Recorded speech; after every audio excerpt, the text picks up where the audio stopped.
എന്താ പടക്കത്തില എന്താ പറ്റി എനിക്ക് മനസ്സിലായില്ലേ? എനിക്ക് ഇന്നെ ഇപ്പോഴും മനസ്സിലാക്കാൻ കഴിഞ്ഞിട്ടില്ല അല്ലേ? ഉമ്മ അവിടെ നിൽക്കുമ്പോൾ ഇങ്ങനെ വർത്താനം പറഞ്ഞാൽ ശരിയാണ്. ഇന്ന് ആലോചിക്കുക, നമുക്ക് വളർന്നു വരാൻ 2-3 മക്കൾ, അതിൽ ആ പിച്ചോ അങ്ങനെ എന്തെങ്കിലും ചെയ്ത് കഴിഞ്ഞാൽ എത്രത്തോളം എനിക്ക് വിഷമം ഉണ്ടാവും. അത് മനസ്സിലാക്കണ്ട. ഉമ്മനെ കൊണ്ടുപോകണ്ടായിരുന്നു അതങ്ങനെ പറയുമ്പോൾ ശരിയാണ്, അത് അവർ കേൾക്കുകയും ചെയ്യും. ഈ ഉമ്മയോട് എന്തായാലും പോയി പൊരുത്തപ്പെടണം, ഉമ്മയോട് സോറി പറയണം എന്തായാലും. ഇവിടെ നോക്ക്, എന്തായാലും നോക്കാത്ത ആ പോട്ടെ, ടെൻഷൻ അടിക്കല്ലേ. എന്തായാലും പറഞ്ഞ് ഈ മേലൊക്കെ ഉണ്ടാവരുത് മക്കളൊക്കെ നമ്മളൊന്നും ഇതേപോലെ പറഞ്ഞ് നമുക്ക് എത്രത്തോളം വിഷമം ഉണ്ടാവും. അത് കുട്ടിയായിട്ട് ചെന്നിട്ട് ഉമ്മാട് സോറി പറയും.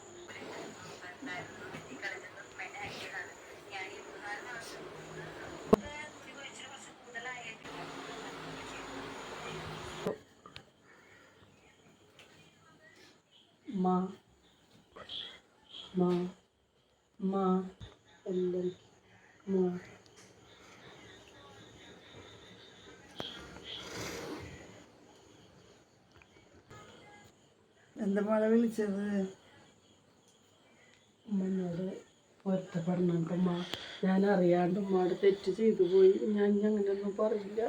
എൻ്റെ വിവരക്കേടായിട്ടുമ്മ എനിക്ക് പൊരുത്തപ്പെട്ട. എനിക്കൊന്നും വിഷമൊന്നുമില്ലല്ലോ മോളെ. എന്തത് കുഴപ്പമൊന്നുമില്ല കേട്ടോ. എന്നെ പറഞ്ഞിട്ടുണ്ട് ആ കിള്ളാല്ലേ സാധാരണ പതിവല്ലേ, മക്കളെ ഉമ്മയും മക്കളല്ലേ മോളെ. എനിക്ക് ഇത് കൊടുന്നൊക്കെ ഇത് തിന്ന് എല്ലാവരും പോയി തിന്ന് കുട്ടികളെ കുളിക്ക് കാത്ത് ഉറങ്ങി കണ്ട. അത് സാരമില്ല കേട്ടോ. എനിക്ക് യാതൊരു കുഴപ്പമില്ല. ഇപ്പം മക്കളല്ലേ, ആരില്ല. പിന്നെ പത്തുവോ എന്തിനാ പറഞ്ഞു വാ എനിക്ക് മോനെ മോളെ മോളെ വായോ, ഫുഡ് കഴിക്കാൻ പോയോ? എനിക്ക് മമ്മി ഉപ്പ് ഫുഡ് കൊടുക്കാൻ പോയ കഴിക്കും. ഉമ്മ വായോട്ടാ, ഞാൻ ഫുഡ് എടുത്ത് പോയിക്കോളെ എടുത്ത്